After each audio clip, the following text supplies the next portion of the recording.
ಅನುದಿನ ಅನುಕ್ಷಣ ಮನೆಯಲ್ಲೂ ಕಲಿಯೋಣ ಕಲಿಕೆಯ ಹೊಸ ಹಾದಿಯಲಿ ಜೊತೆಗೂಡಿ ಹೆಜ್ಜೆಯ ಹಾಕೋಣ ಸಂತಸದಿ ಕಲಿಯೋಣ ನಮ್ಮ ಹೆಮ್ಮೆಯ ಈ ಕ್ಲಾಸಿನಲ್ಲಿ.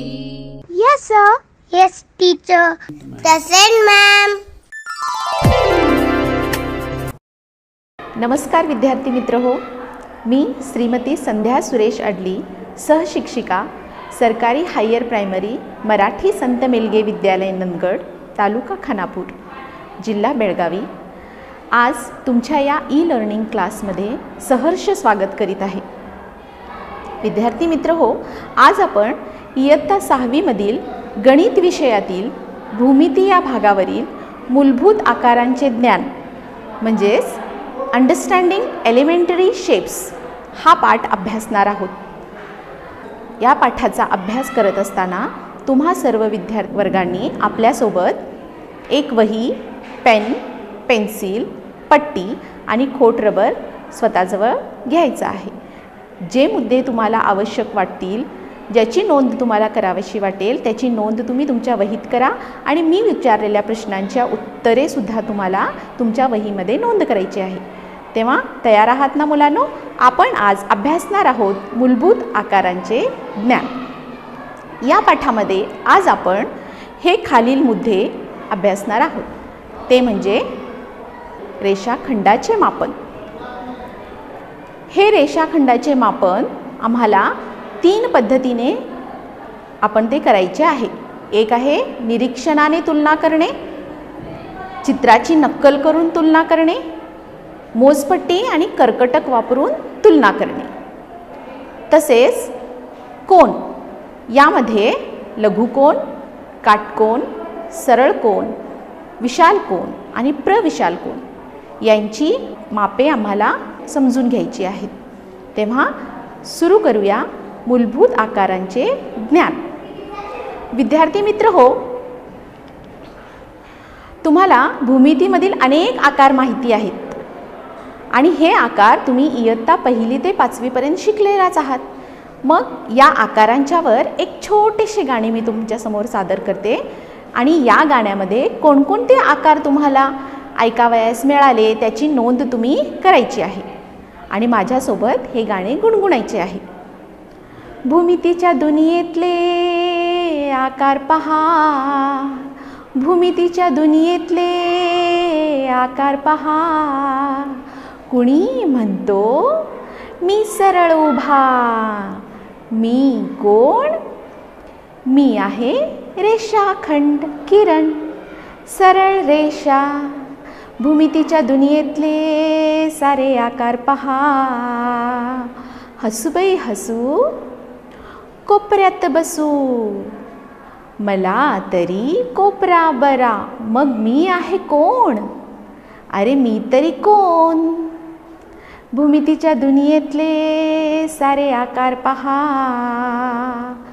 कुणी म्हणते मला 3 हात, मला 4 हात, मला 5, 6, 8 हात, मग हे आहेत कोण? त्रिकोण, चौकोन, पंचकोन, षटकोन आणि अष्टकोन. भूमितीच्या दुनियेतले सारे आकार पहा, घरातील सिलेंडर, बड्डेची कॅप, आईच्या बांगड्या, बाबांच्या गाडीचे चाक, इजिप्तचा पिरामिड. हे आहेत कोण? हे तरी दंडगोल, घन, घनायत आणि गोल. त्रिमितीय हे आकार. भूमितीच्या दुनियेतले सारे आकार पहा, सारे विश्व यानी व्यापले पहा. भूमितीच्या दुनियेतले सारे आकार पहा. आवडलं मुलांनो गाणं? हे या गाण्यामधून तुम्हाला या भूमितीतील अनेक आकार समजले असणार आणि त्याची नोंद तुम्ही केलात ना. अनेक आकार त्रिकोण, चौकोन याची नोंद तुम्ही केला असणार आणि हे आकार तुम्ही इयत्ता 1ली पासून 5वी पर्यंत शिकलेलाच आहात. मग इयत्ता 6वी मध्ये सुद्धा भूमितीतील पहिल्या भागामध्ये तुम्हाला भौमितिक संकल्पना यामध्ये अनेक भूमितीच्या आकृतींचे ज्ञान आहेच. भौमितिक आकृत्या एकतरी वक्ररेषा किंवा सरळ रेषा यांनी बनलेल्या असतात. व त्याच्यामध्ये रेषाखंड, सरळ रेषा, किरण, बिंदू, त्रिकोण, चौकोन, आयत अशा अनेक भौमितिक आकृत्या आम्हाला सापडतात. मग आज आपण रेषाखंड या भागाचे मापन कसे करतात हे शिकायचे आहे. आता इथे चित्रामध्ये तुम्हाला आकृत्या दिसत आहेत. या आकृत्या कोणत्या आहेत? तर या आकृत्या आहेत रेषाखंडाच्या आकृत्या. रेषाखंडाची कल्पना तुम्हाला पहिल्या भागामध्ये झालेलीच आहे. दोन्ही बाजूनी बंदिस्त 2 बिंदूंनी मर्यादित असलेल्या या भौमितिक आकृतीला रेषाखंड असे म्हणतात. मग इथे AB आणि CD असे 2 रेषाखंड आहेत आणि त्याची तुलना तुम्हाला निरीक्षणाने करायची आहे. निरीक्षण म्हणजे फक्त पाहणे आणि अंदाज वर्तविणे. मग AB आणि CD मध्ये कोणता रेषाखंड मोठा आहे सांगा पहा मुलांनो. हो, AB आणि CDची जर तुम्ही तुलना केलात तर CD हा रेषाखंड लहान आहे, AB हा रेषाखंड मोठा आहे. त्यानंतर त्याच्या खालील रेषाखंड पहा, PQ आणि RS. मग याच्यामध्ये कोणता रेषाखंड मोठा आहे सांगा पाहू. सांगणं जरा कठीण आहे, कारण जर तुम्ही पाहायला गेलात तर PQ आणि RS मध्ये किंचित असा फरक आहे आणि तो फरक आम्हाला निश्चित सांगता येत नाही. जेव्हा आपण रेषाखंडाचे मापन करतो तेव्हा त्याचं एकमेव साधन म्हणजे काय? त्याची मापन करण्याचं साधन एकमेव लांबी या परिमाणात आपण ते मोजतो. मग इथे आम्हाला लांबी त्याची निश्चित सांगता येत नाही. त्यामुळे या दुसऱ्या रेषाखंडामुळे कोणता नक्की मोठा आहे, कोणता नक्की लहान आहे हे सांगता येणार नाही. तसंच या खालील रेषाखंडांच्या मध्ये सुद्धा तसंच आहे. XT आणि YZ मध्ये जर तुम्ही तुलना करायची म्हटला तर दोन्ही रेषाखंड तुम्हाला समानच दिसतात. जर त्याची आम्ही निश्चित लांबी काढली तर नक्की एक मोठा आहे आणि एक लहान आहे. त्यामुळे इथे आम्हाला त्यांची लांबी निश्चित माहिती नसल्यामुळे रेषाखंडांचे निरीक्षणाने मापन करणे ही पद्धत योग्य ठरत नाही. मग रेषाखंडांनी निरीक्षण करण्याची दुसरी पद्धत कोणती आहे? तर ती आहे चित्राची नक्कल करून तुलना करणे. नक्कल म्हणजे काय? जसे आहे तसे हुबेहूब काढणे. मग इथे AB रेषाखंड आणि CD रेषाखंड तुलना तुम्हाला करायची आहे. मग ट्रेसिंग पेपर जो आपण ड्रॉइंग करताना वापरतो असा ट्रेसिंग पेपर हा अर्धपारदर्शक असतो. असा हा ट्रेसिंग पेपर तुम्ही CD या रेषाखंडावर ठेवून त्याच्यावरती रेषा आखून तो ट्रेसिंग पेपर AB रेषाखंडावर ठेवला. जर CD आणि AB मध्ये काही फरक जाणवला तर तुम्हाला ती CD मोठी आहे की AB मोठी आहे हे सांगता येईल. PQ या रेषाखंडावर ट्रेसिंग पेपर ठेवून त्या ट्रेसिंग पेपरवर पेन्सिलीच्या सहाय्याने PQ जेवढा रेषाखंड आहे तेवढी रेषा मारायची आहे आणि नंतर तो ट्रेसिंग पेपर उचलून तुम्हाला RS या रेषाखंडावर ठेवायचा आहे. आणि तिथे जर तुम्हाला फरक जाणवला तर कोण रेषाखंड मोठा आहे तुम्हाला समजू शकेल. पण ही पद्धत ही योग्य ठरेल काय? रेषाखंड मापन करत असताना योग्य ठरेल मुलांनो? नाही. काही वेळेला आपल्या नजर चुकीने किंवा ट्रेसिंग पेपरचा हाताळण्यामध्ये थोडीफार गफलत झाल्यामुळे आम्हाला रेषाखंडाची नक्कल करताना काहीतरी फरक होऊ शकतो. म्हणजे तंतोतंत नक्कल आम्ही करू शकत नाही काही वेळेला. त्यामुळे चित्राची नक्कल करून रेषाखंडांची तुलना करणे ही पद्धत तितकीशी योग्य नाही. त्यानंतर मग कोणत्या पद्धतीने आपण रेषाखंडाची तुलना करू शकतो? तर मोजपट्टी वापरून तुलना करणे. तर इथे मोजपट्टी ही तुमच्या कंपासामधलं एक भौमितिक साहित्य आहे. इयत्ता 5वी मध्ये तुम्ही भौमितिक साहित्यांचा अभ्यास केलेलाच आहे, हो ना? त्याच्यामध्ये अनेक भौमितिक साधनं आहेत. त्याच्यामधली मोजपट्टीमध्ये तुमच्या कंपासीतील मोजपट्टीमध्ये 0 ते 15 पर्यंतच्या खुणा आहेत. 0 ते 1 पासून तुम्हाला तिथे आणखी बारीक छोट्या खुणा दिसतात. त्या खुणा कोणत्या आहेत? 0 ते या चित्रामध्ये पहा मुलांनो, 0 ते 1 मध्ये तुम्हाला बारीक बारीक अशा खुणा दिसतात. त्या किती खुणा आहेत? किंवा तुम्ही तुमच्या कंपासामध्ये असलेली पट्टी काढा आणि 0 ते 1 पासून ज्या बारीक बारीक खुणा आहेत ते किती खुणा आहेत मोजा पाहू. हो, किती आहेत? 10. म्हणजेच 10 खुणांचं एकत्रीकरण होऊन तिथे 1 हे परिमाण तिथं मापन तयार झालेलं आहे. म्हणजेच आपण लांबी सेंटीमीटरमध्ये मोजतो, हो ना, रेषेची लांबी सेंटीमीटरमध्ये. मग इकडे 10 ज्या छोट्या छोट्या खुणा आहेत, प्रत्येक खुणेला मिलीमीटर असे म्हणतात. म्हणजेच 1 मिलीमीटर, 2 मिलीमीटर, 3 मिलीमीटर असे 10 मिलीमीटर मिळून 1 सेंटीमीटर बनतो. म्हणजेच 10 मिलीमीटर बरोबर 1 सेंटीमीटर. आणि त्यातली जर तुम्हाला एक खूण सांगायची असेल, 0.1 सेंटीमीटर जर सेंटीमीटरमध्ये सांगायचं असेल, 1 सेंटीमीटर बरोबर 10 मिलीमीटर. मग 1 मिलीमीटर बरोबर 0.1 सेंटीमीटर. 4.5 सेंटीमीटर याचा अर्थ काय? तर तुम्हाला पट्टीवरील 4 सेंटीमीटरपर्यंतच्या खुणा पाहायच्या आहेत आणि नंतर पुढे 5 मिलीमीटर म्हणजेच काय, त्याच्या पुढच्या 5 खुणा तुम्हाला मोजायच्या आहेत. म्हणजे तिथे 4.5 सेंटीमीटर ही रेषा आम्ही तिथे काढू शकतो. म्हणजे इथे मोजपट्टी हाताळताना आपण अतिशय काळजीपूर्वक त्या खुणा पाहून शून्यापासून जिथे जेवढंही आम्हाला रेषा काढायला सांगितलेली आहे किंवा रेषाखंड काढायला सांगितलेला आहे तो रेषाखंड आपण व्यवस्थित काढायला पाहिजे. मग हा रेषाखंड काढत असताना काही वेळेला पद्धतीमुळे आमच्याकडून रेषाखंड काढण्यास किंवा मोजण्यास चुका होऊ शकतात. तर इथे समजा एक रेषाखंड आहे आणि तो रेषाखंड आम्हाला मोजायचा आहे. मग तुम्ही मोजपट्टीच्या सहाय्याने तो मोजणार. पण इथे चित्रात दाखवल्याप्रमाणे तिथे एक रेषा आहे आणि तो रेषाखंड आम्हाला मोजायचा आहे आणि तिथे पट्टीसुद्धा ठेवलेली आहे. पण डोळ्यांची स्थिती कशी असायला पाहिजेत बघा. जर डोळ्यांची स्थिती तिरकी असेल किंवा एक वेगळ्या पद्धतीने आपण तिथं जर त्याचं निरीक्षण करून ती रेषा मोजत असेल तर त्यावेळेला सेंटीमीटर आणि मिलीमीटर यामध्ये चुका होऊन त्या रेषाखंडाचं मापन योग्य पद्धतीनं होऊ शकत नाही. अचूक असं रेषाखंडाचं मापन करायचं असेल तर चित्रात दाखवल्याप्रमाणे मध्ये जी योग्य स्थिती आहे डोळ्याची, म्हणजे बरोबर ते वस्तू आणि ती पट्टी यांचं निरीक्षण आपण व्यवस्थित करून तिथे योग्य पद्धतीनं नजर व्यवस्थित ठेवून तो रेषाखंड आम्हाला काढायचा आहे. जर डोळ्याची चुकीची स्थिती असेल, तिरकी असेल किंवा वेगळ्या कोणामधून आपण जर ते पाहत असेल तर त्या रेषाखंडांचं मापन करण्यास आम्हाला तिथे चुका आढळू शकतात. त्यामुळे निरीक्षणाने तुलना करणे, चित्राची नक्कल करून तुलना करणे रेषाखंडांचे आणि पट्टीच्या सहाय्याने मोजपट्टीच्या सहाय्याने रेषाखंडांचं मापन करणे इथे थोड्याफार आम्हाला चुका होऊ शकतात.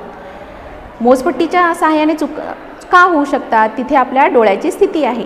कारण डोळ्यांची स्थिती जर योग्य स्थिती ठेवून आपण जर मापन केलं नाही, 1 जरी सेंटीमीटर तिथं जर शिल्लक राहिला तर तिथे आम्हाला मापनामध्ये चुका आढळू शकतात. मग योग्य पद्धत कोणती आहे जेणेकरून आपण रेषाखंडांचं अचूक असं मापन करू शकू? तर रेषाखंडाचं अचूक असं मापन करण्यासाठी मोजपट्टी आणि कर्कटक वापरून आम्ही तुलना करणे योग्य आहे. तर इथे जसे मोजपट्टी तुमच्या कंपासातील एक साहित्य आहे तसेच कर्कटकसुद्धा एक तुमच्या कंपासातील एक भौमितिक साधन आहे. मग याचा वापर करून तुम्हाला रेषाखंडाचे मापन करायचे आहे. ते कशा पद्धतीने? समजा एक रेषाखंड आहे आणि तो रेषाखंडाचं मापन आम्हाला कर्कटक आणि मोजपट्टीच्या सहाय्याने करायचं आहे. तर पहिल्यांदा आपण चित्रात दाखवल्याप्रमाणे कर्कटक घ्यायचं आहे आणि ते कर्कटक रेषाखंडाच्या पहिल्या बिंदूवर आणि दुसऱ्या बिंदूवर जेवढा रेषाखंड आहे त्या पद्धतीने त्याचं मापन करायचं आहे. आणि त्या कर्कटकमधलं अंतर न बदलता जसंच्या तसं मोजपट्टीवर इथे चित्रात दाखवल्याप्रमाणे 0 पासून 5 पर्यंत किंवा जेवढं ती रेषाखंडाचे मापन आहे शून्यापासून सुरुवात होऊन जिथे ते थांबेल तिथंपर्यंत मोजपट्टीवर ते ठेवायचं आहे, जेणेकरून तुम्हाला त्या रेषाखंडाची अचूक अशी लांबी मिळेल. म्हणजेच इथे रेषाखंडाची चे मापन करण्याची अतिशय योग्य पद्धत म्हणजे मोजपट्टी आणि कर्कटक वापरून तुलना करणे. कारण इथे कोणत्याही प्रकारच्या चुका आम्हाला होऊ शकत नाहीत. कारण कर्कटकमधला अंतर जर आपलं योग्य असेल तिथे योग्य पद्धतीने रेषाखंडाचं मापन करून कर्कटक तो मोजपट्टीवर जसाच्या तसा शून्यापासून ठेवला तर आम्हाला त्या रेषाखंडाचे अचूक असे लांबीचे मापन मिळेल. अशा पद्धतीनं रेषाखंडाचे मापन करण्याची अतिशय योग्य पद्धत म्हणजे मोजपट्टी आणि कर्कटक वापरून तुलना करणे. तर समजलं मुलांनो, रेषाखंडांचे मापन करण्याच्या या ज्या पद्धती आहेत निरीक्षणाने म्हणा किंवा नक्कल करून किंवा मोजपट्टीच्या सहाय्याने, त्यापैकी सर्वात योग्य पद्धती आहे ती मोजपट्टी आणि कर्कटक वापरून तुलना करणे. तर मग हा जो भाग आपण शिकलेला आहे याच्यावर हा स्वाध्याय तुम्हाला तुमच्या वहीमध्ये सोडवायचा आहे. तर पहिला प्रश्न आहे, फक्त निरीक्षणाने रेषाखंडांचे तुलना करण्याचे तोटे कोणते? फक्त निरीक्षण करून जर रेषाखंडाची तुलना केली तर काय होऊ शकेल सांगा पाहू. याचं उत्तर आपण चर्चा करूया, नंतर तुम्ही तुमच्या वहीमध्ये ते लिहायचं आहे. तर फक्त निरीक्षणाने रेषाखंडाचे तुलना करण्याचे तोटे म्हणजे त्याची चुकीची लांबी आम्हाला मिळू शकते किंवा योग्य असे आम्ही तिथे उत्तर देऊ शकत नाही. निरीक्षणाने तुलना करण्यामुळे कोणता रेषाखंड मोठा आहे कोणता रेषाखंड लहान आहे हे आम्हाला योग्य पद्धतीने समजू शकत नाही. म्हणजे तिथे अचूक असे मापन आम्हाला माहिती नसल्यामुळे, त्याची अचूक लांबी माहिती नसल्यामुळे, अंदाज वर्तवण्यामुळे लांबीचे मापन चुकीचे ठरून रेषाखंडाचे मापनसुद्धा चुकीचे ठरू शकते. नंतर दुसरा प्रश्न आहे, मोजपट्टीपेक्षा कर्कटक वापरणे योग्य का आहे? आताच सांगितले मी की मोजपट्टी आणि कर्कटक या दोन्हींचा वापर करून तुम्हाला जर रेषाखंडाचं मापन केलं तर ते योग्य ठरेल. कारण कर्कटकमधलं जे अंतर आहे ते न बदलता जसंच्या तसं मोजपट्टीवर ठेवलं तर ते योग्य आहे. या दोन्हींचा वापर करून कर्कटकचा वापर करून तुम्ही लांबीचे मापन व्यवस्थित केले पाहिजे. नंतर तिसरा प्रश्न आहे, ABC या रेषेवरील 3 बिंदू आहेत, त्यापैकी AB 5 सेंटीमीटर आहे, BC 3 सेंटीमीटर आहे. मग यामध्ये मध्यबिंदू कोणता आहे सांगा पाहू. तुम्हाला या रेषाखंडामध्ये दिसेलच. तर मध्यबिंदू आहे B. बरोबर. मग हा स्वाध्याय तुम्ही तुमच्या वहीमध्ये सोडवायचा आहे. सोडवाल ना मुलांनो? म्हणजे इथे रेषाखंडाचे मापन हा भाग आम्ही अभ्यासला आहे. त्यानंतर पुढील भाग आहे कोन, काटकोन आणि सरळ कोन. आता मुलांना तुम्हाला दिशा माहिती आहेत, तर मुख्य दिशा कोणत्या आहेत? मुख्य दिशा आहेत 4: पूर्व, पश्चिम, उत्तर आणि दक्षिण. मग पूर्व म्हणजे इंग्लिशमध्ये त्याला ईस्ट म्हणतात, इथे दाखवल्याप्रमाणे आपण त्याला ई लिहिलेला आहे. पश्चिम म्हणजे वेस्ट, उत्तर म्हणजे नॉर्थ आणि दक्षिण म्हणजे साऊथ. मग या चित्रात दाखवल्याप्रमाणे समजा तुम्ही जर तुमचे तोंड उत्तरेकडे आहे, तुमचे तोंड कुठे आहे मुलांनो? उत्तरेकडे आहे. आणि उत्तरेकडून तुम्ही घड्याळाच्या काट्याप्रमाणे, आता घड्याळ माहिती आहे तुम्हाला, असे हे घड्याळाचा काटा फिरतो कसा मुलांनो? तो असा फिरत असतो, हो ना? असं त्याचा घड्याळाच्या काट्याप्रमाणे फिरण्याचं ते चक्र आहे. कधी घड्याळाचा काटा असा फिरतो का? नाही. घड्याळाचा काटा फिरतो तो असा या बाजूने. पूर्ण हे जे रोटेशन आहे हा घड्याळाच्या काट्याप्रमाणे फिरते. मग समजा तुम्ही उत्तरेकडे तोंड करून घड्याळाच्या काट्याप्रमाणे कुठे फिरलात? जर एक फेरी पूर्ण केलीत पूर्वेपर्यंत जर तुम्ही एक फेरी पूर्ण केलीत तर घड्याळाच्या काट्याप्रमाणे आणि तुमचे तोंड उत्तरेकडे आहे, तुमचे तोंड उत्तरेकडे आहे आणि तुम्ही अशा घड्याळाच्या प्रमाणे अशी ती फेरी पूर्ण करणार. मग इथे तुमची एक फेरी पूर्ण झाली. म्हणजे इकडे 1/4 भाग म्हणजे 4 भागापैकी 4 दिशा आहेत, मग त्यातल्या 1 दिशापर्यंत तुम्ही आला आहात, एका दिशेकडून एका दिशेकडे, म्हणजे त्यातला 1 भाग पूर्ण केला, म्हणजे इथे 1/4 हा भाग पूर्ण केलेला आहात. मग इथे तुमचे तोंड, आता तुम्ही तुमचे तोंड दक्षिणेकडे करायचे आहे आणि दक्षिणेकडे करून घड्याळाच्या विरुद्ध दिशेने, घड्याळाच्या काट्याच्या विरुद्ध दिशेने फिरायचे आहे. म्हणजे तुम्ही तुमचे तोंड कुठे असणार, इथे यस लिहिलेले आहे ना, त्या बाजूला असणार आणि तुम्ही विरुद्ध दिशेने फिरायचं आहे, म्हणजे या बाजूनी असं फिरायचं आहे, घड्याळाच्या विरुद्ध दिशेने असं फिरायचं आहे. म्हणजे इकडे फिरल्यानंतर तुम्ही इथे सुद्धा तुमची 1 फेरी पूर्ण झाली, म्हणजे हा सुद्धा 1/4 भाग पूर्ण झाला. यावरून 4 भागापैकी 1 फेरी आहे. मग इकडे तुम्हाला 1 काटकोन फिरल्यासारखे होईल, म्हणजेच 1/4 फिरणे म्हणजेच 1 काटकोन आणि काटकोन म्हणजेच 90°. मग याच्यामध्ये उत्तरेकडून पूर्वेकडे येणे म्हणजे 1 काटकोन फिरणे, किंवा पूर्वेकडून पुन्हा कुठे येणे, पूर्वेकडून सुरुवात करून दक्षिणेकडेपर्यंत येणे म्हणजेच 1 काटकोन फिरणे. अशा पद्धतीने फक्त एका दिशेकडून दुसऱ्या दिशेकडे जाणे म्हणजे 1/4 फेरी, त्याला 1 फेरी म्हणजेच 1 काटकोन, त्यालाच काटकोन असे म्हणतात. मग त्याच्या पुढे सरळ कोन. तर सरळ कोन आता आपण उत्तरेकडून सुरू करून दक्षिणेकडे फिरायचे आहे, उत्तरेकडून सुरू करून दक्षिण दिशा येईपर्यंत फिरायचे आहे. म्हणजे इथे आमची किती फेरी झाली, अर्धी फेरी झाली. जसं उत्तरेकडून पूर्वेकडे जर तुम्ही गेलात, उत्तरेकडून पूर्वेकडे गेलात तर 1/4 आणि पुन्हा तुम्हाला पूर्वेकडून आणि पुन्हा दक्षिणेकडे यायचे आहे, म्हणजे इथे किती फेरी झालेली आहे, अर्धी फेरी झालेली आहे.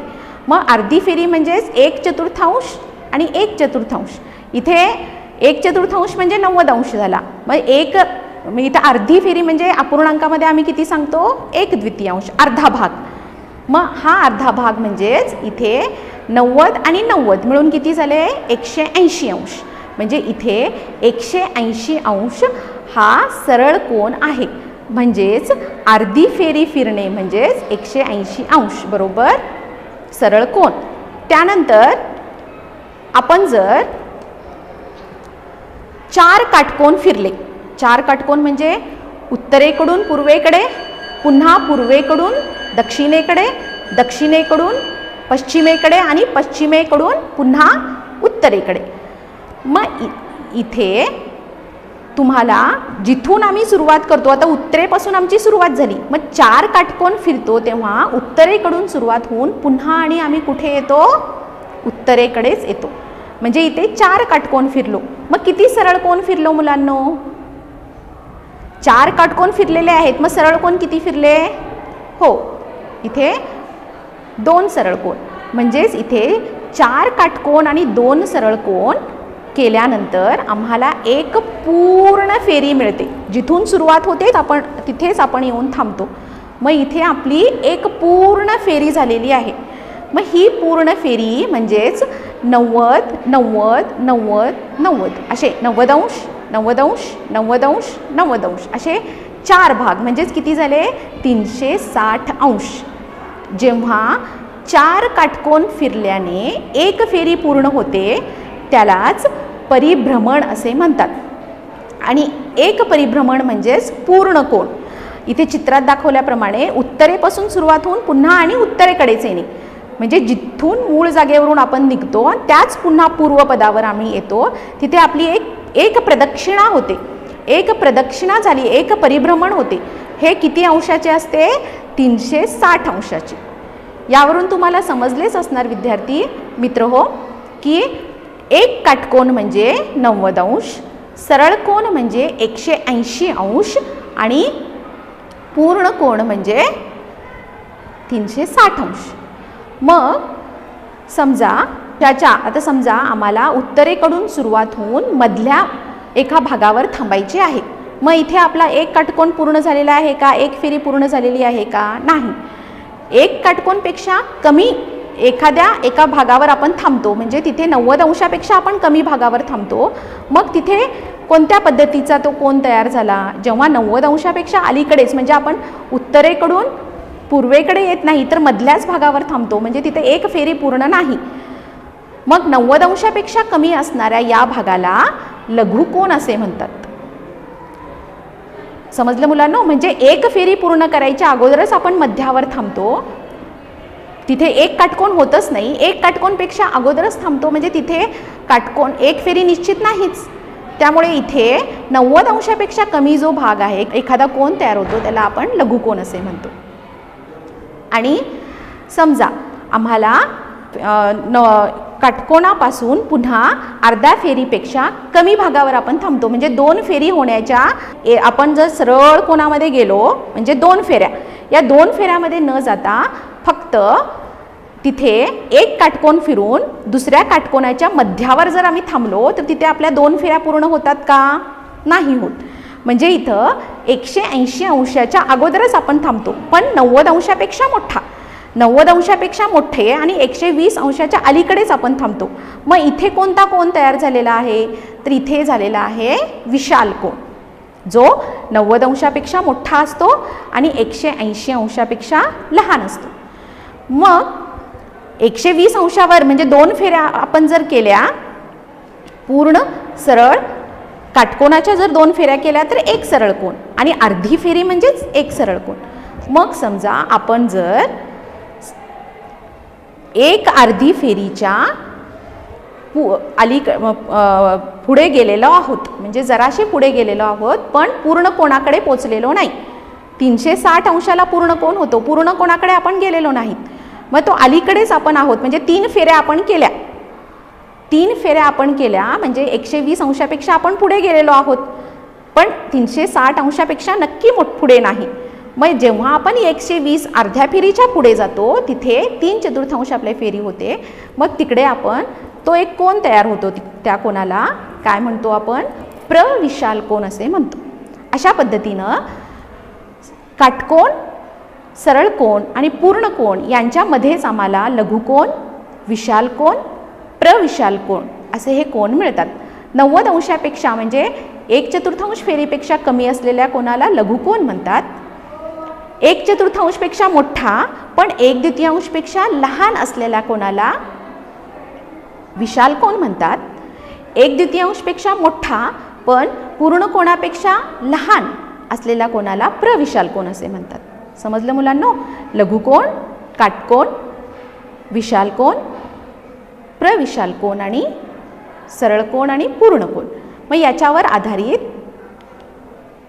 हे काही घड्याळाच्या नमुन्यावर तुम्हाला कोनांचे भाग दिसत आहेत. आता पहिल्या घड्याळामध्ये पहा, इथे घड्याळाचा काटा 12 पासून 2 पर्यंत फिरलेला आहे. पिवळ्या भागामध्ये तो कोन दिसत आहे. ही एक फेरी आहे का? एक फेरी म्हणजे ती काटकोनामध्ये दर्शविते. मग ही एक फेरी आहे का? नाही, ही एक फेरीपेक्षा कमी आहे, म्हणजे निश्चितच तो काय आहे? लघुकोन आहे. आणि दुसऱ्या घड्याळामध्ये पूर्ण एक फेरी आहे, म्हणजे हा काटकोन आहे. आणि इथे पहा, तिसऱ्या घड्याळामध्ये काटकोनापेक्षा म्हणजे एक फेरीपेक्षा तो कुठे गेलेला आहे? थोडासा पुढे गेला आहे, पण अर्धी फेरी होत आहे काय तिथे? नाही. अर्धी फेरी म्हणजे सरळ असा भाग येणार, त्यामुळे तो 1/4 फेरीपेक्षा मोठा म्हणजे तो विशाल कोन. आणि नंतर चौथ्या घड्याळामध्ये पहा, सरळ उभी रेष आहे, म्हणजे एक पूर्ण अर्धी फेरी म्हणजे हा सरळ कोन. आणि नंतर 5व्या घड्याळामध्ये अर्ध्या फेरीपेक्षा तो पुढे गेलेला आहे. तास काटा पहा, घड्याळाचा तास काठा जिथे सरकतो तिथून तो कोन तयार झालेला आहे. घड्याळाचा तास काटा 8 वर आहे, त्यामुळे इथे या घड्याळावर सरळ कोनापेक्षा जास्त तो पुढे गेलेला आहे, म्हणजे इथे प्रविशाल कोन. आणि घड्याळाचा काटा बरोबर 12 वर आहे. दोन्ही काटे म्हणजे तास काटा 12 वर आहे, म्हणजे इथं पूर्ण कोन झालेला आहे. अशा पद्धतीनं 1/4 पेक्षा कमी असलेल्या कोनाला लघुकोन म्हणतात. 1/4 पूर्ण फेरी म्हणजे काटकोन, जी 90 अंशाची असते. विशाल कोन म्हणजे 1/4 पेक्षा मोठा आणि 1/2 पेक्षा लहान. आणि 1/2 फेरी म्हणजे सरळ कोन. आणि 1/2पेक्षा मोठा, 1/2पेक्षा मोठा पण पूर्ण कोनापेक्षा लहान असणाऱ्या कोणाला प्रविशाल कोन म्हणतात आणि 360 अंशाच्या कोनाला पूर्ण कोन असे म्हणतात. समजलं मुलांनो? तर लघुकोन, काटकोन, विशाल कोन, सरळ कोन, प्रविशाल कोन आणि पूर्ण कोन यांची मापणं आपण शिकलेली आहेत. यावर आधारित हा एक स्वाध्याय तुम्हाला सोडवायचा आहे. हा स्वाध्याय तुम्ही तुमच्या निरीक्षणाने सोडवा आणि त्याचे उत्तर माझ्याशी पडताळा. इथे तुम्हाला 2 घड्याळ दिसत आहेत. या घड्याळामध्ये पहिल्या घड्याळामध्ये पहा, तिथे तास काटा आणि मिनिट काटा, तास काटा आणि मिनिट काटा यांच्यामुळे तिथे एक कोन झालेला आहे. तो कोन कोणता आहे तो तुम्हाला ओळखायचा आहे. आणि दुसऱ्या घड्याळामध्ये सुद्धा तिथं कोणता कोन झालेला आहे हा ओळखायचा आहे. आणि जोड्या जुळवायच्या आहेत की सरळ कोन म्हणजे किती फेरी, काटकोन म्हणजे किती फेरी, विशाल कोन किंवा लघु कोन आणि प्रविशाल कोन म्हणजे किती फेरी. पाहू स्वाध्याय हा. आणि हा स्वाध्याय पाहून तुम्हाला याची उत्तरं निरीक्षणाने मला सांगायची आहेत. आणि तुमचे निरीक्षण आणि माझे उत्तर तंतोतंत जुळते काय ते पाहूया. तुमच्यासाठी फक्त हा वेळ आता मी देते. याचं उत्तर तुम्ही मला सांगायचं आहे. ज्यांची उत्तरं बरोबर असतील त्यांना हा भाग नक्कीच समजलेला आहे.